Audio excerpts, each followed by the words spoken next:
So today I'd like to go over a more meta topic, which is whether or not a student should get GAMSAT tutoring. And I really wanted to make this video because I myself was in that situation and have also faced that difficulty with whether or not um, I'd benefit from if I would actually need GAMSAT tutoring at all. So I really hope that this video and the things that I discuss can help to clarify any sort of doubts that you might have and also provide, I guess, some things to think about when you're considering getting the services of a GAMSAT tutor. And now this will have a focus on section 2, but some of the concepts here can apply with the other sections as well.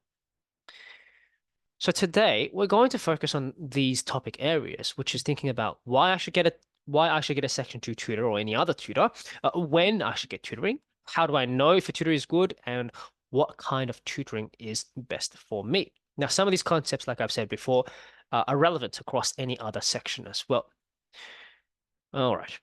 So why should I get Section 2 tutoring? And the answer to that is there are actually quite a lot of benefits with Section 2 tutoring and any other tutoring section, which is as a tutor, they are able to provide guidance on your approach.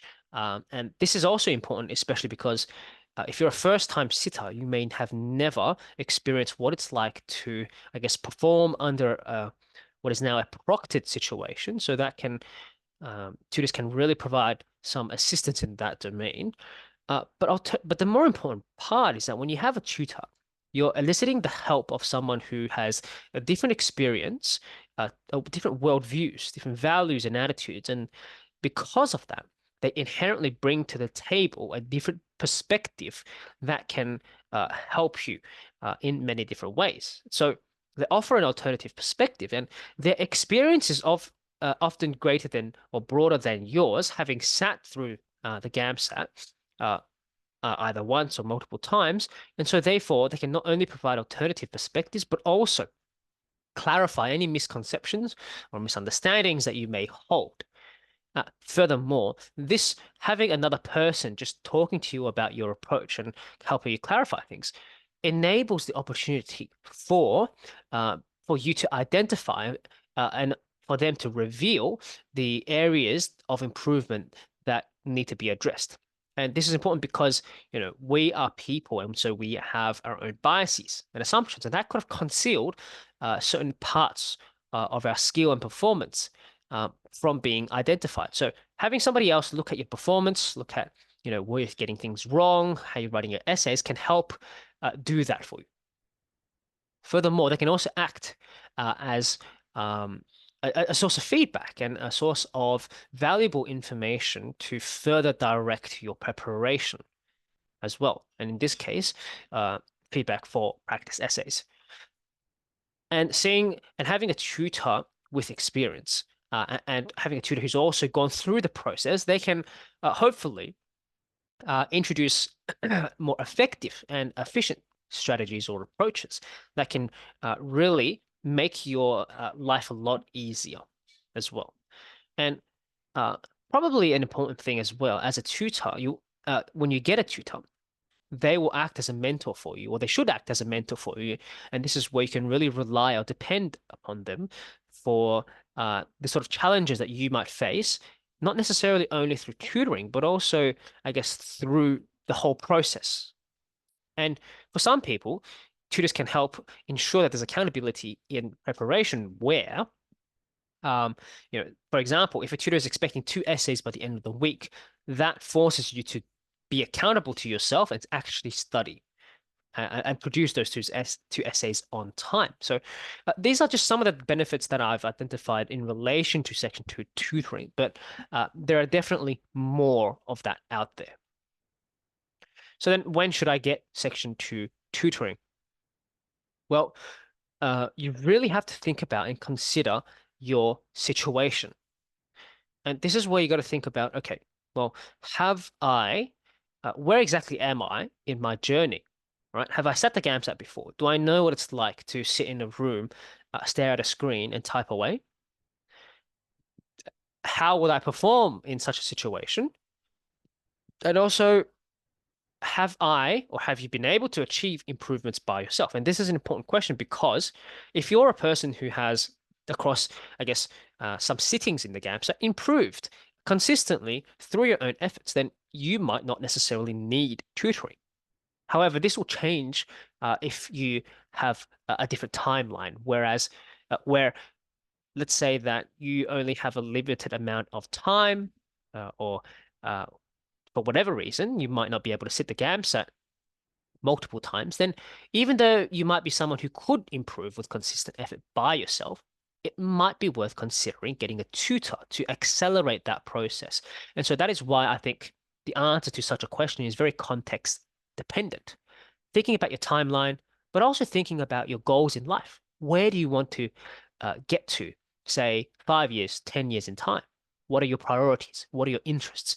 It is so, so important to figure that out. Because getting a tutoring, getting GAMSAT tutoring might seem like a small thing, but it can really affect the timeline of your life. And so, moving on, have you hit a roadblock or experienced consistent barriers? So this is similar to the previous question. It's really thinking about, well, have you tried everything that you can try, but you're still having difficulties with maybe physics types questions, poems, task B in section 2. And if that's the case, you might really want to get that alternative perspective that a tutor can offer. Uh, and of course, what is your budget? Tutoring is expensive. For the most part. And so thinking about how much you're willing to spend is also something that is important because GAMSAT itself is expensive. So that also begs the question as to if I spend money on a tutor now and get a really good mark, will that mean that I won't have to pay for future GAMSAT sittings? Potentially. And that's a really hard question to answer.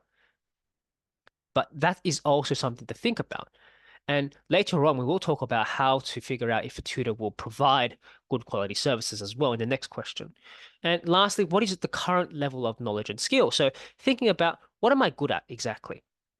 I have a biomedical science background, so I might be good at section 3. Or I have an arts background, I might be good at section 1. And so really focus on your areas that of weakness, but also recognize that you still should reinforce your areas of strength. And so that's just thinking about, okay, which kind of tutor do I exactly need? Now, then how do I know if a tutor is good or not? This is where you really have to be analytical and critical. So what I think or what I advise people to pay attention to is a couple of things. Firstly, consider the advertised score of the potential tutor.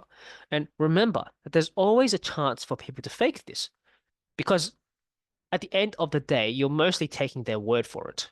Some tutors may post an image of their GAMSAT results page, and for the most part, those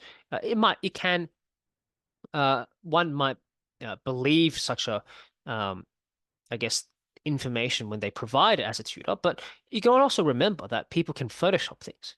And I guess the only way to verify it is if they give you their login for ASAT and you log in and see the scores yourself. But just be aware of what the score is when you're looking for a potential tutor.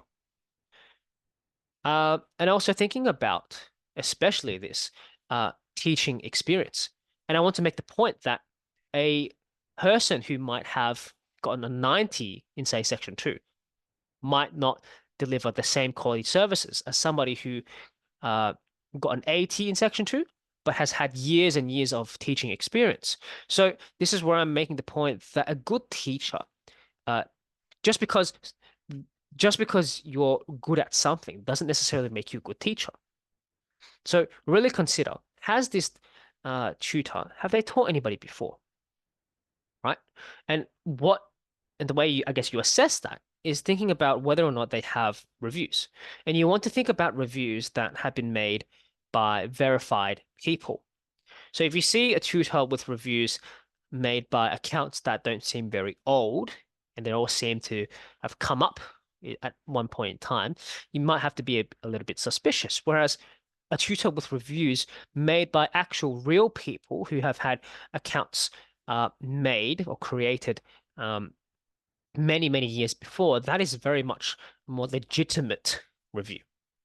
And of course, teaching style is also very important.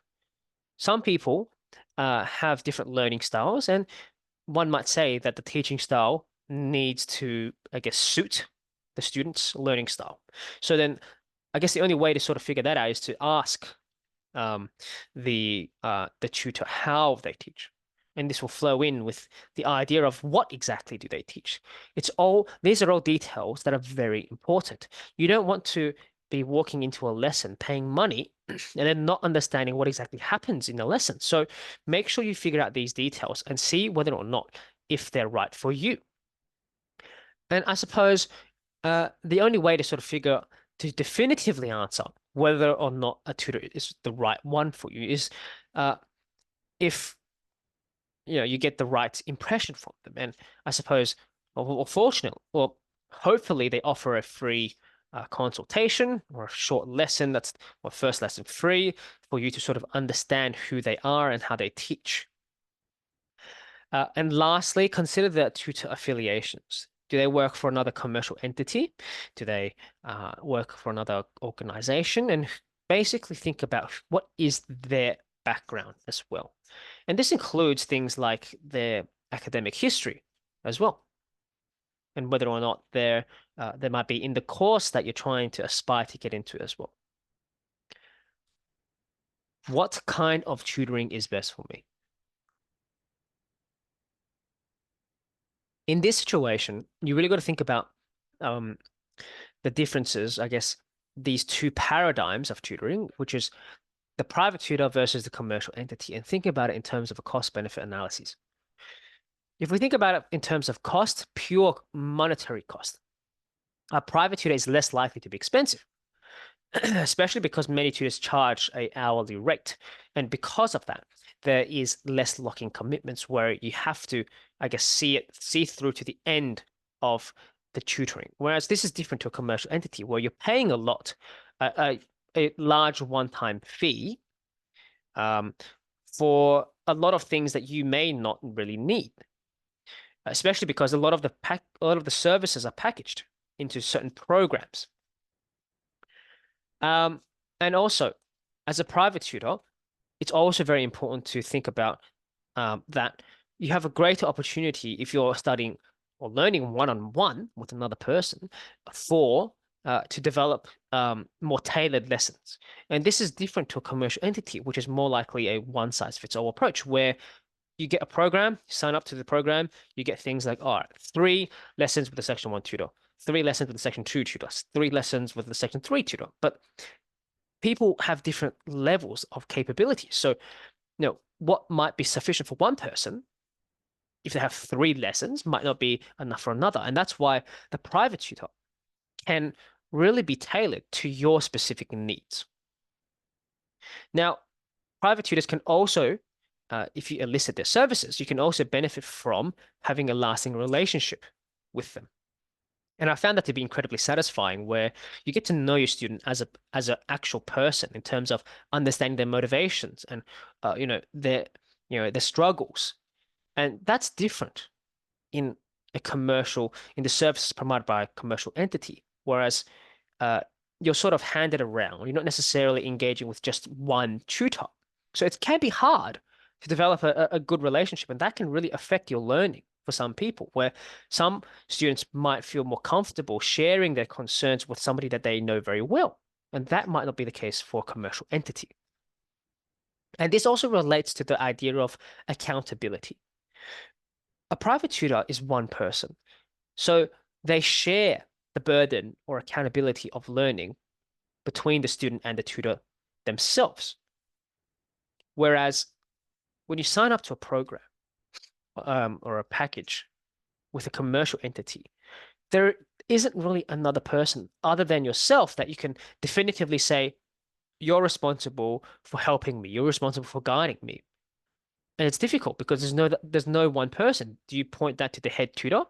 Do you attribute that to the manager, the community manager, or the operations manager? You really can't do that because you're dealing a with a commercial entity rather than a person. So that accountability does not exist there. So you're wholly accountable for your own learning in that regard. And so that also relates to service quality as well. Sole traders or private tutors have every incentive to improve their service quality, given the fact that there are so many other private tutors out there. Whereas it's more different in a commercial entity, whereas they're more focused on the profit motive and service quality is secondary to that. So the quality of the products, quality of the service that you receive are motivated by different things between a private tutor and a commercial entity. So I hope that was helpful in terms of prompting some things to think about in terms of, what are the benefits of tutoring? When I should think about, or when you should think about tutoring in terms of your own personal circumstances, things to think about in terms of determining whether a tutor is good or not, and uh, also thinking about what kind of tutoring works for me. And I hope that's been really helpful. And I hope that's prompted some thinking into whether or not tutoring might be suitable for you. And I only say this because I've been in that position, and it's difficult to make that decision. So I really, really want this to help sort of clarify or any misconceptions or any concerns that you may have. So, but of course, if you have any further questions, I'd be more than happy to answer them. Just comment below, and I'll be sure to get to them.